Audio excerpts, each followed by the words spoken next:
I saw this TikTok a few days ago that sparked my interest in talking about the subject around the differences in upbringing when it comes to Black women. The subject can also apply to Black men as well, who have never quite fit the comfortable archetype of what Black people think other Black people should behave like. I wanted to start off by showing you the video that sparked this conversation. As soon as I start hearing that accent, that sounds like this, and oh my gosh, and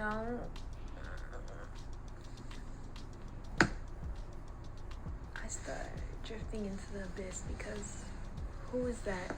Who is that? Who's that entity speaking through you? It's not you. It's not you. Now you see what I mean. She labeled Black girls that talk a certain way that she's not technically comfortable with as an entity. And I'm assuming when she's saying entity, she means demonic entity. Although I did see some of the comments and someone wrote that it's the Regina George entity of something like that, of some sorts, which is kind of crazy because to have the assumption that every Black woman is going to be the same and that we're all going to be raised the same and that our environment doesn't play a role in how we behave and how we sound is absolutely insane. I'm actually from the Valley. I grew up in Sherman Oaks, California. I'm originally from South Carolina. I moved from South Carolina from a very small town at that when I was 5 years old. And then I moved to Sherman Oaks, and then I went back to South Carolina for 1 year, moved back to Sherman Oaks, went back to South Carolina for 1 year, and then I actually settled into the Valley in third grade. After third grade, I did my last year in South Carolina in third grade, and then after that, we never actually ended up going back to South Carolina.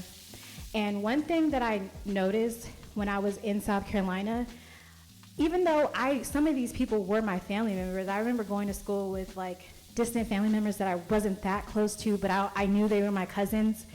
And I instantly remember feeling so rejected by them early on because they could tell that my energy was different, my frequency was different, the way that I sounded was different because I'm going back and forth from Sherman Oaks, California to the deep south of South Carolina. And so they're picking up on the fact that I don't sound like them, I don't act like them, and I was othered very early on. And the only people that I really could run to that I didn't feel judged by when I was in South Carolina were other white women. I mean, I wouldn't even say they were not white women, but they were white kids. There was 2 girls in my class, 2 white girls, and I ended up just being friends with them. I ended up just hanging out with them because they didn't judge me. They didn't judge me for my voice. They didn't judge me for the fact that my frequency was different. I wasn't othered by them. So my comfort was being around them. That's how I survived. That's how I socialized when I was in South Carolina. And my sister was a year older than me, and she tried to fit in so hard with the Black kids in her grade, and she was really bullied for not being exactly like them. They severely bullied her. They punished her in a way for not being them. And I noticed that a lot throughout school. I remember when I went to a middle school, I went to a performing arts middle school in Sherman Oaks, and they had bussed in kids from LA. A lot of these kids, are coming from a different environment than us. And even some of those girls were severely othering us. Even if we weren't othering them, they were othering us. I'll never forget a situation where we were on a bus. It used to be where we would take the yellow bus and we would end up at this high school called Grant. And all the kids from LA would get on the bus and then we would head to our middle school. And I remember there was this girl, she was from LA, and I remember her staring at my sister, and she kept staring at my sister, giving my sister these weird faces. My sister was talking to one of her friends, just being herself, and this girl all of a sudden decided to bully my sister, started mimicking her, started making fun of her voice, and I remember my sister was crying, and I remember that because I was so sad for her, and I just saw it all, and I observed it all, and I thought, I hated how she made my sister feel because it came out of nowhere. And then I learned that through this girl that I actually was in class with, this girl named Danielle, I guess I don't have to say names, but I became friends with her on the first day of school because I can tell she came from a hard background, and I can tell that if I wasn't going to be friends with her, I would end up being a target of her. And so right on the first day of school, I decided to befriend her, and I started talking to her. And I found out through her that the same girl that had bullied my sister for being different was a girl that had been in a foster home, that had been severely mistreated as a child, didn't have her mother, and just was really going through a lot in middle school. And I think the reason why she was so triggered by my sister is because I think she assumed that we lived an easier life based off of my sister's laughter or based off of how we're talking. And I think that a lot of times black people can think that we all live the same lives, or that we're supposed to all live the same life, and that we all fit into this monolith. But little do you know, we're over here fighting for our lives too. You know what I'm saying? I lived in Sherman Oaks in a 1-bedroom apartment. Most of my friends had these multi-million-dollar homes, and that was traumatizing in and of itself. Being around a bunch of rich kids when you're poor is so traumatizing. At least if you're poor and you're around other poor kids, it doesn't feel as bad, you know? And so everyone has their own struggles, and I think that a lot of times when black women or black men don't fit that hard exterior hood or whatever another black person thinks another black person should be like, we're severely othered and we're punished for not being like others. While I am a proud black woman, I love being a black woman, I love being black, something that I need the girls to get is that I only represent me.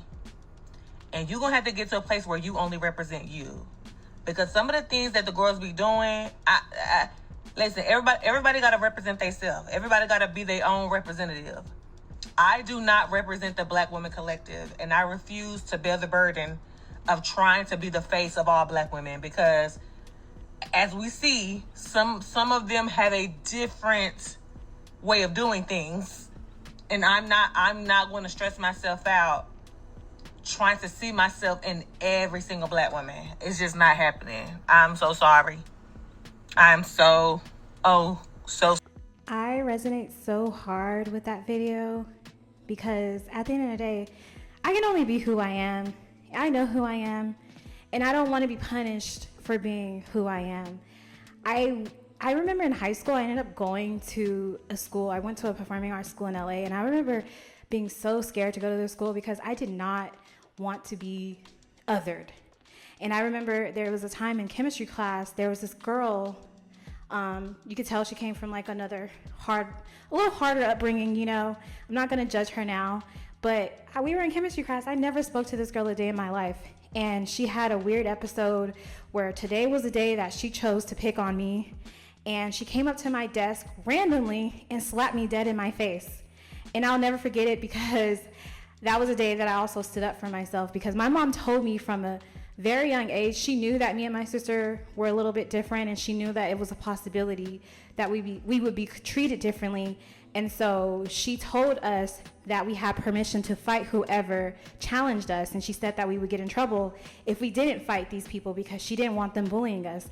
And so I fought this girl.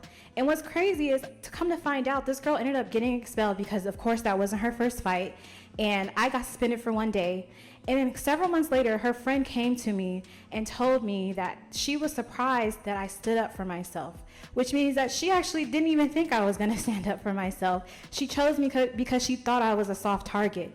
And so a lot of the times, these people are projecting their own insecurities on you, because they're deeming you to have lived this softer life than they have, not even really knowing your story. And that's where we are now. That's why I'm so happy that there's places like DreamCon that I noticed came up this year, where black nerds are able to be in a safe space with each other and be around people that they won't be judged by. But anyways, that is my time. Thanks for coming to my TED Talk. May do a part 2. Bye.